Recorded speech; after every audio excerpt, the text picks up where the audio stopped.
કુણાલ એવું નથી થઈ ગયો. મારું કરિયર જે છે ખતરામાં છે. એટલે પહેલા અમે એવું વિચાર્યું હતું કે પૂજાનું પોડકાસ્ટ પૂજાના કોઈ પૂજારી સાથે કરીએ, બટ શી ઇઝ ઓલ પૂજારી લેસ. અને ઘણા આપણા વ્યુઅર્સ એવા હશે કે જેમને આઈડિયા જ નથી કે પૂજા અમદાવાદથી છે. Yes, very much. આપણા અમદાવાદથી. અમે બંને કોલેજમાં સાથે હતા જેનું નામ છે SM પટેલ કોલેજ. તો ત્યાંથી આ જર્ની જે છે શરૂઆત થઈ હતી. અંકલ કહેવાય ને, વાંધો નથી. મારું કરિયર જે છે ખતરામાં છે. મિર્ચી મુર્ગામાં તમે 5-6 અવાજ મારા સાંભળ્યા હશે.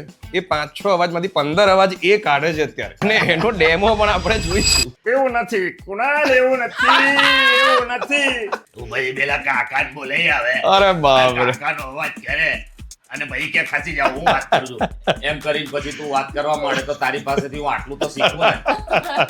મારે ખરેખર આ પ્રશ્ન એમને પૂછવો છે કે તમે પડદા પર ક્યારે ડેબ્યુ કરશો?